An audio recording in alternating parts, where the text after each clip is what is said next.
using the text, the 8 verses of mind training. Mind training, basically, in general, if we try to explain this word mind training, in general, it is applicable to any kind of process of training that we go through in life.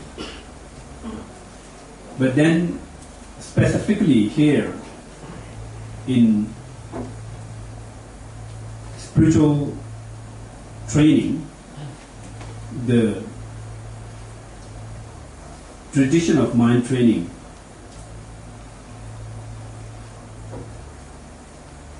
is very unique in Tibetan Buddhism. If we explain the tradition of mind training, then the meaning could be also available in all the other Buddhist traditions. But then this, unique labeling process of the mind training, and it's a special text, collection of literature on that, is very unique characteristic of Tibetan Buddhism.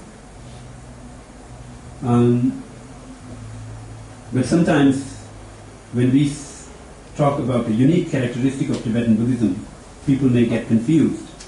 And also there are kind of confusing explanation in the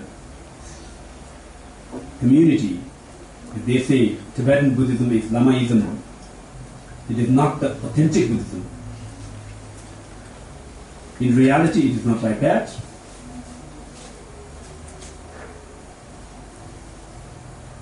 All the Tibetan Buddhist practices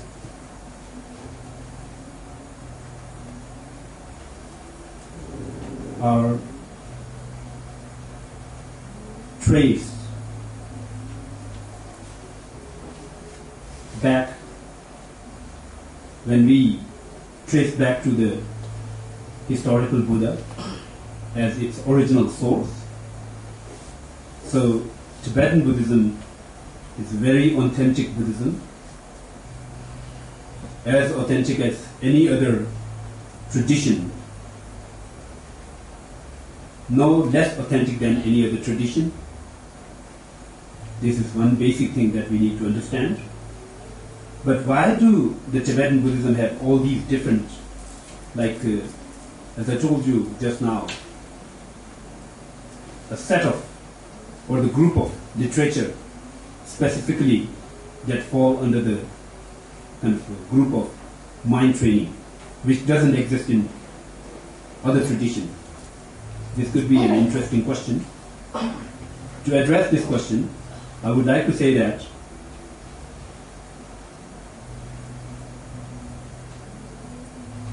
the Tibetan great scholars, they translated great many Buddhist literatures from original Indian language to the Tibetan language, and out of them, one of the very famous texts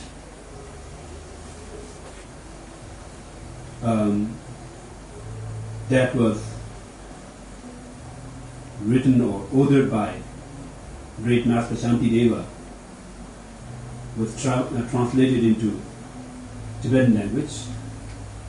Its original name was Bodhicharya Avtara. In Tibetan language it became Choju, which is now commonly known in English as Bodhisattva's Way of Life. It is also available in English, and it's also available in Mandarin also, under the title of Ru Hu Sa Xiang Dun. So this text became very famous in Tibetan community, and since this text was a kind of down-to-earth, practical instruction given by a great practitioner and the master and the scholar. So the basic Tibetan message of mind training were derived from that text. Beside that, there are other texts which also influenced the Tibetan practitioners to derive the same message, like the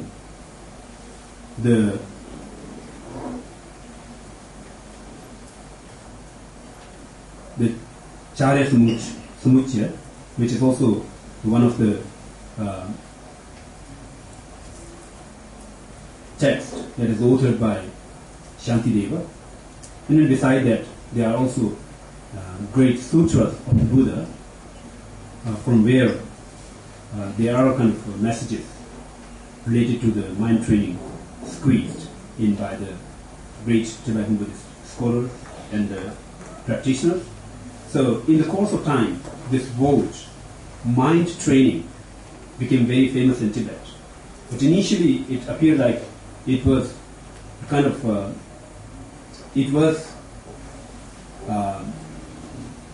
promoted by great master Atisha during his lifetime, and then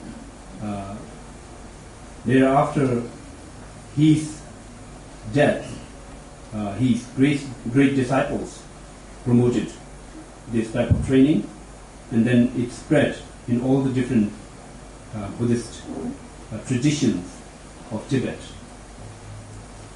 For that reason, the mind training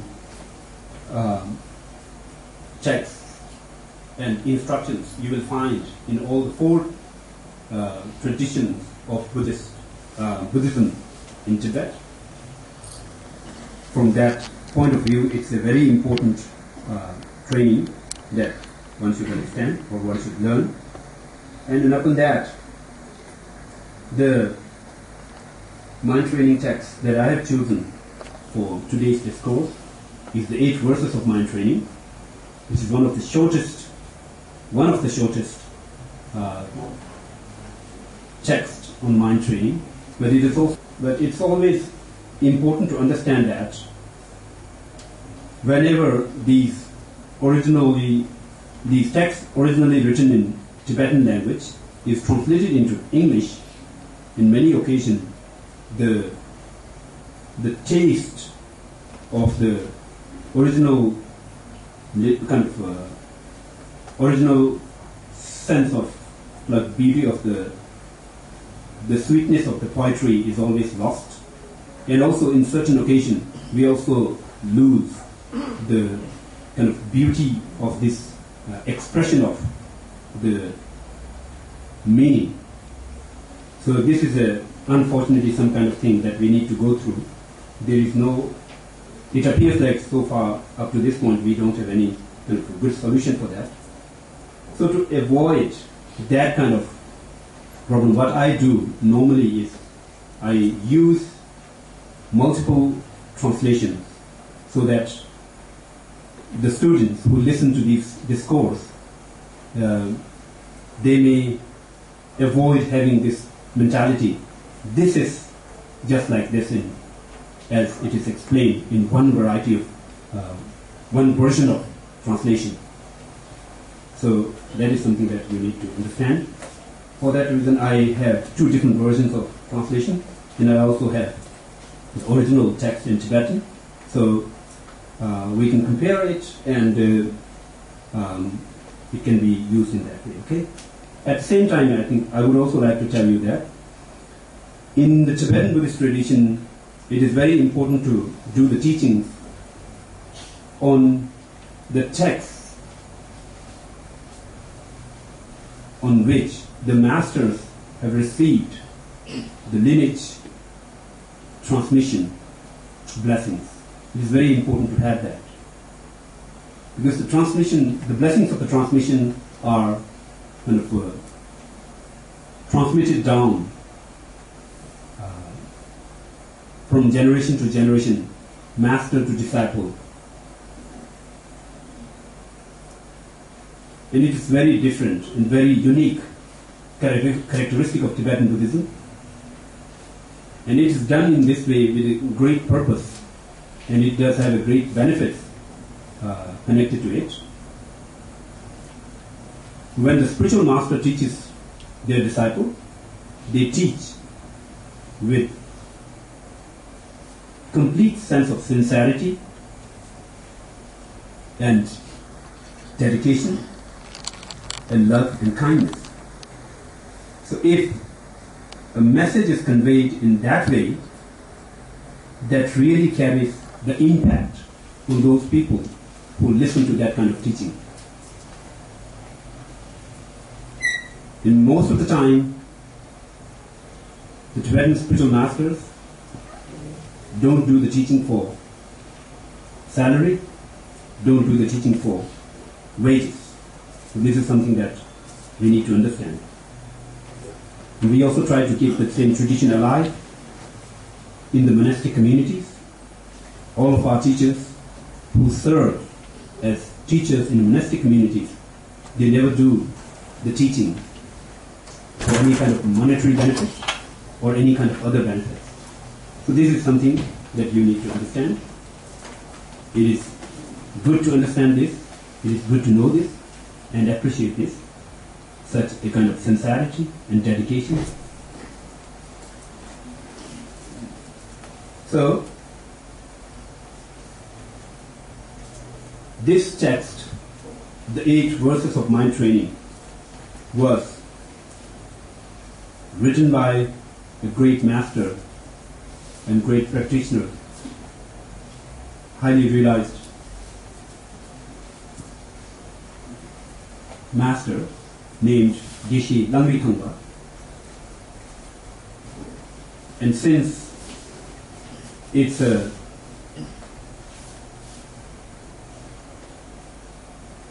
written by him, probably around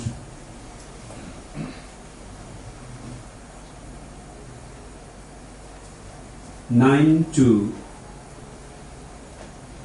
1000 years ago, it has been circulated in Tibetan Buddhist circle of practitioners very widely. So it's one of the well-known texts out of hundreds of texts written on mind training practice of mind training. So the text begins with the first verse, which says that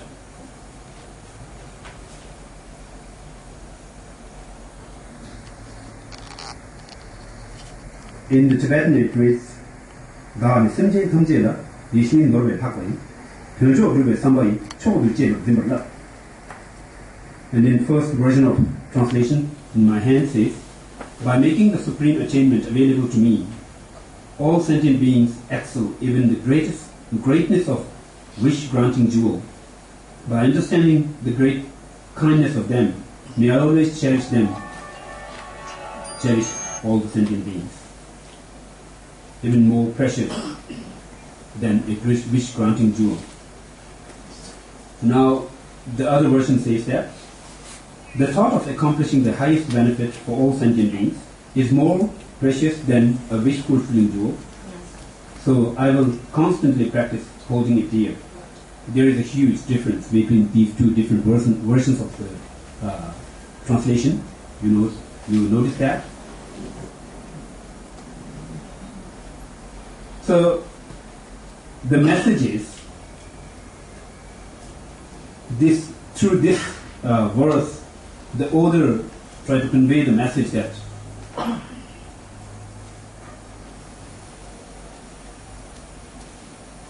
cultivating the bodhicitta is extremely important. And when we cultivate the bodhicitta, what we need to do is we need to cherish the sentient beings, not just 1, 2, or 3, or 100, or 1,000. All the sentient beings. Even if we cherish 100,000 sentient beings, million sentient beings, as long as we don't cherish all the sentient beings, it is not the bodhicitta. So, to make that mentality to qualify as bodhicitta, the spirit of enlightenment, it is very important to cherish all the living beings, including the worst enemy that gives worst trouble to us. So just imagine that, how difficult it could be to train oneself into that. So for that reason, that kind of mentality is most precious and most cherishable than anything else. So this is the reason why we should cherish, how we should, this is the way how we should cultivate the bodhicitta, and why we should cherish. Why we should cherish the sentient beings? There are the reasons, a great many reasons behind it.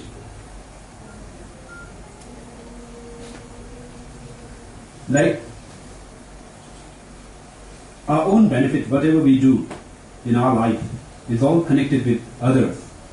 If there is no involvement of any other living being, there is no way that we can be happy or we can achieve any kind of things. Our professional achievement, we need a society, and society can be made only with the involvement of beings.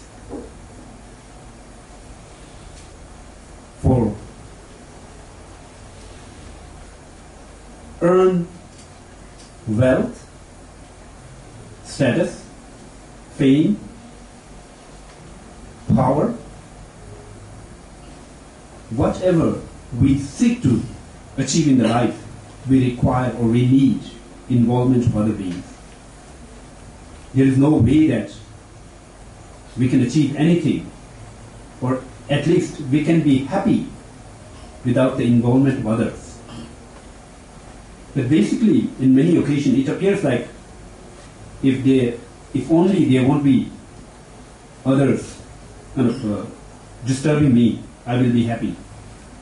But it is not like that. So, in the practical manner or practical kind of sense, without the involvement of others, there is no way that we can be happy, we can be successful, we can be knowledgeable, or we can be kind of famous, influential, powerful. So from this very basic contemplation, we can establish that. So in the other sense, whatever we do, like basically according to the spiritual teachings, we should do more good deeds. We should avoid doing bad deeds. So why? Because we need to be happy, and happiness can be achieved only through doing good deeds. So now to do good deeds, we need the involvement of other beings. Without the involvement of other beings, there is no way that we can do any kind of good deeds. To recite the mantra, we need someone to teach us how to recite the mantra. To do a charity, we need someone to whom we do a charity. To help someone, we need someone to whom we can help. So, after all, everything good that we do, we need to do it by depending on others. Without the involvement of others, there is no way that we can achieve anything. So, there are multiple ways of looking at it. Now, sometimes it may appear like, well, those people who are surrounding me, I need to cherish them. But why those people who are far away? Like, why I should cherish those people who are in Africa, suffering so badly? What is the impact of them in my life? Just imagine in highly commercialized modern world, products move from one place to another. Singapore don't produce one single grain. And all the grain that you get here in this country are coming from some other country. Even if you have plenty of money, if the grains are not imported, you cannot eat the money. So the thing is, you need someone to produce the grain. In clothing, vehicles, a lot of things. In a highly commercialized global economy, we are becoming more interdependent. So from that point of view too, it's very important that we can establish that we need to cherish others. Because there is a huge involvement of others. Even if they live thousands of miles away from us, but there are some contribution of them to make our life happy and contented and valuable. So there are many ways of looking at it. Now if you try to look at it from the background of, kind of philosophical background of Buddhist teachings, then according to the Buddhism, there is always the rebirth.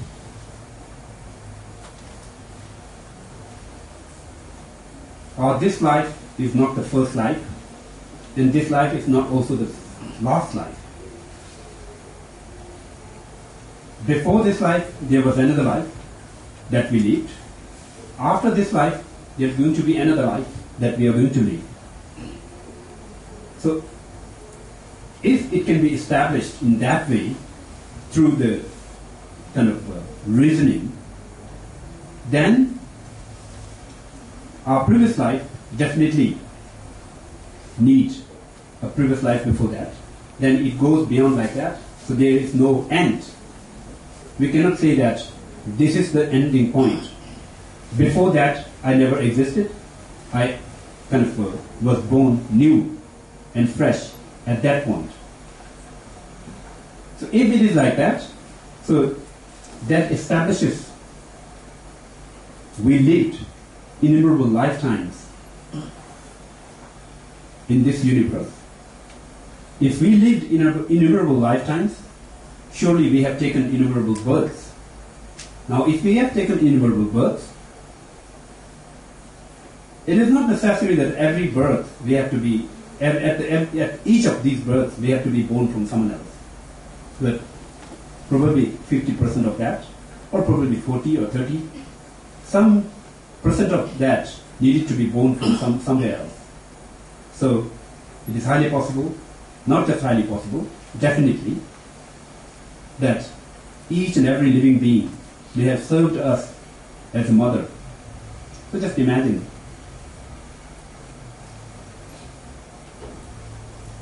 When we have mother, how the mother cares for the kids, a deep sense of care and love they provide, which is incomparable to any other relationship. We need to understand that. So if each and every other living being has been such caring and such kind to us, why shouldn't we be caring and kind to them? Is there any good reason behind that? Definitely we will never find a good reason behind it. So, there are great many ways of establishing, or reasons to establish, why should we cherish other beings?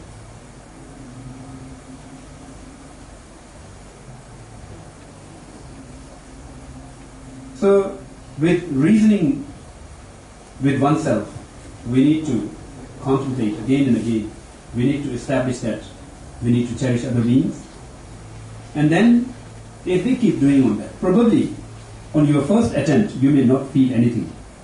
But if you keep doing that again and again, in the course of time, like attempting doing that again and again, maybe for a couple of years, maybe for 10 or 15 years, then gradually, after some time, you will start feeling something. And that feeling is something that is achieved through the contemplation. And it won't come by itself. So, for that reason, we need to cherish all the other beings.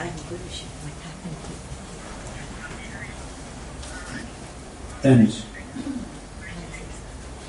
after cherishing them, what we need to do is, we need to generate a great sense of willingness to provide them the highest level of benefit, highest level of happiness, which is named the Buddhahood. When someone achieves the Buddhahood,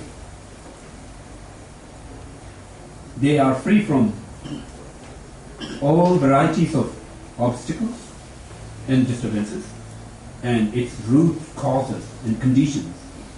So there is nothing better than achieving the Buddhahood. So we should have that kind of mentality. So this passage basically inspires us, or basically teaches us to cultivate the bodhicitta towards the other beings. So, if we cherish others, who really gets the benefit? It may appear like, if we cherish others, if we care for others,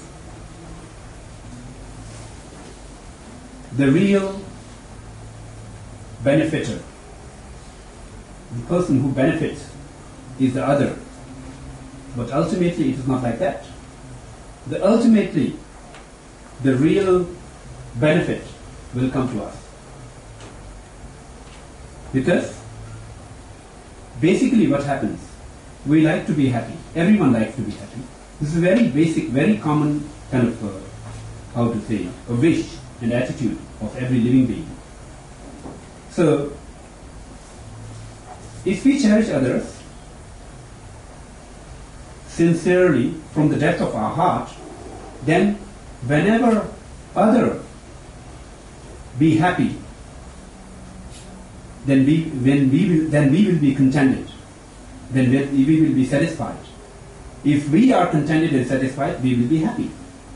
And then, after cultivating the bodhicitta, what we need to do is, we need to train ourselves well into the bodhicitta.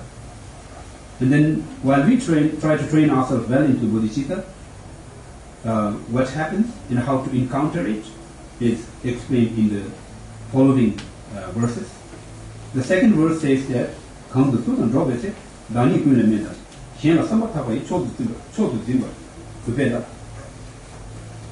in the English version, it says that, when, wherever, and to whomever I get associated with, may I regard myself lowest among all. Seriously, from the depth of my heart, may I see others superior than me. So this is a very common problem. Specifically in a modern Singaporean lifestyle, life is very competitive. You always need to compete with your colleague. So it could be highly possible that you wish your colleague may fail so that you can move forward. If you have that kind of mentality, there is no way that you can achieve, you can establish, or you can kind of cultivate the bodhicitta. So this is one of the very basic hindrance or obstacle to cultivate bodhicitta successfully. So, in whatever circumstances, wherever or whomever we get associated with, we need to regard them more superior and more respectable and more charitable than ourselves. If we do it in that way, then it will help us to cultivate the bodhicitta, or treat oneself as lowest and the least compared to others. This is a very important step or very important condition to train oneself into the cultivation of the bodhicitta. This addresses one of the major hindrances that we may face, which was a major hindrance 1,000 years ago, which remains a major hindrance even today. Because the mentality of the human being never changed in all these 1,000 years. Mentality of the human beings remains same. The mental problem of the human beings are still same. Negative emotions are the major inner disturbances.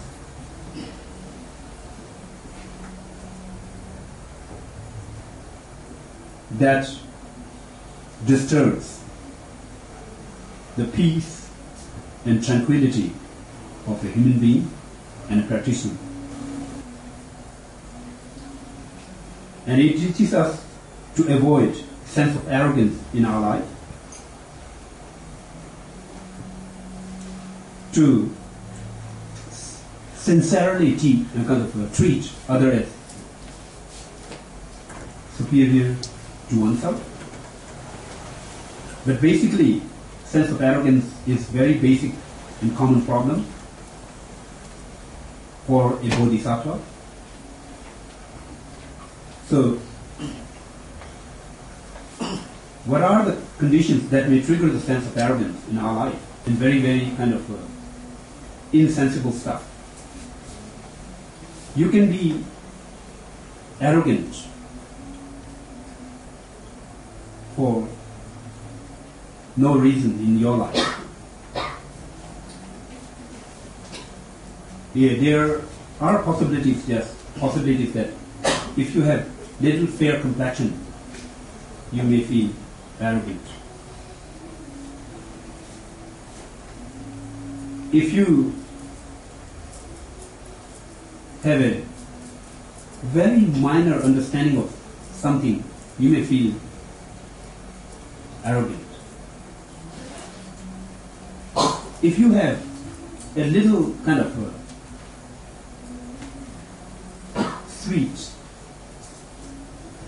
and attractive voice, you may feel arrogant.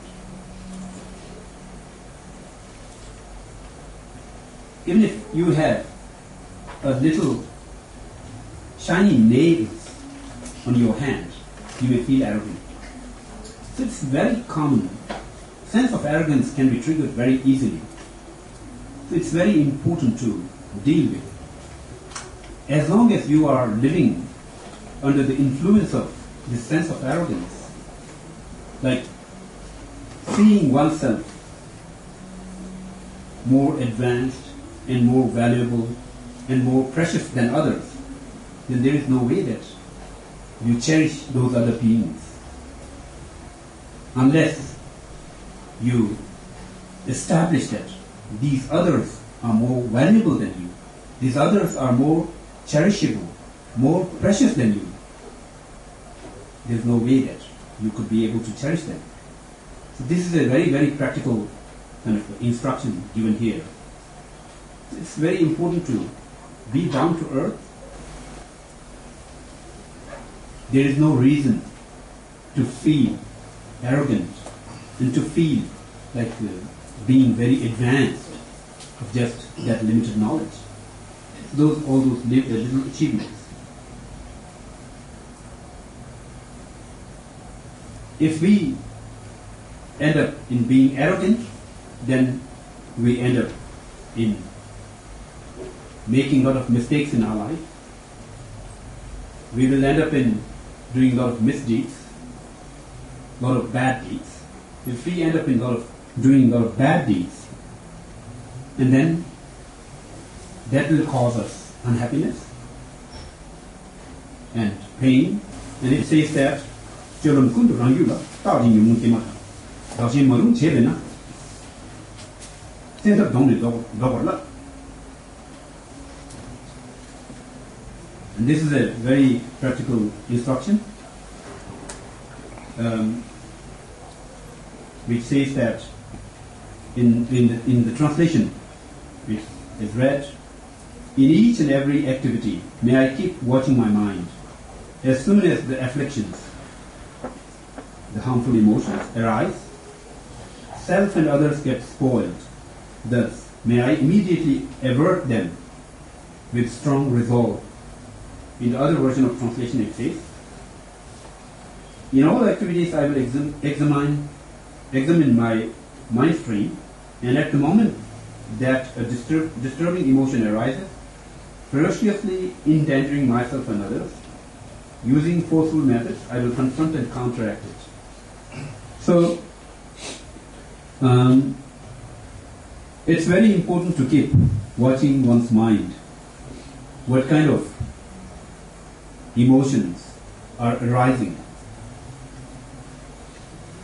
Mind is like an ocean, and there are kind of emotions coming in and out like waves. So, ocean produces waves every kind of now and then, constantly, one after another.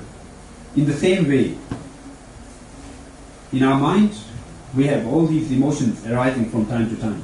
So it's very important to remain watchful about mind. And all our physical and vocal conduct are coming out from the emotions that we have from time to time in our life. So it's really important to watch. So for that reason it says that, may I keep watching my mind.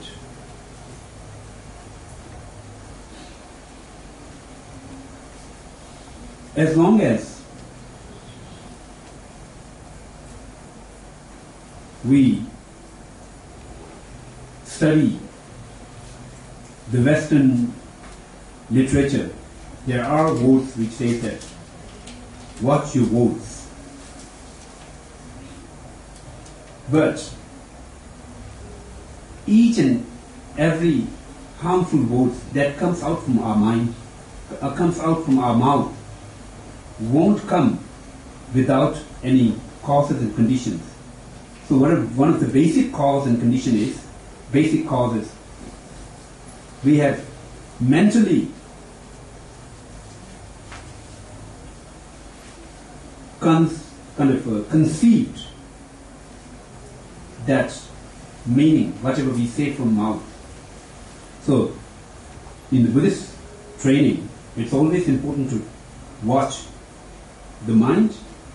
If bad mentality and bad emotions arises in the mind, since arising of the bad emotions bring unhappiness to oneself, and not just oneself, also to others. Just imagine, if I become angry to someone, that anger will change my physical expression.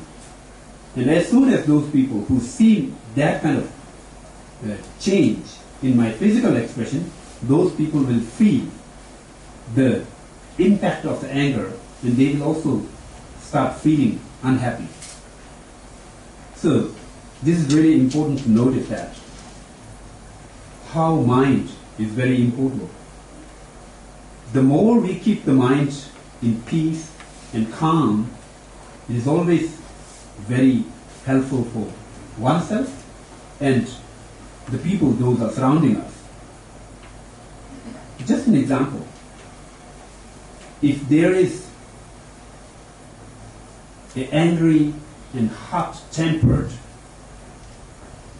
dad in a family, then many occasions that anger of the dad will create a very hard and discomfortable environment for all the family members, son, daughter, mother, and all of them. So this is really, really very, very harmful. So it's really important to keep the peace of the mind and calmness of the mind maintained, and it can be done only by keep watching the mind. What is your mind doing? So this is very important. And if something wrong happens, like anger arises, try to stop it by applying the proper antidote.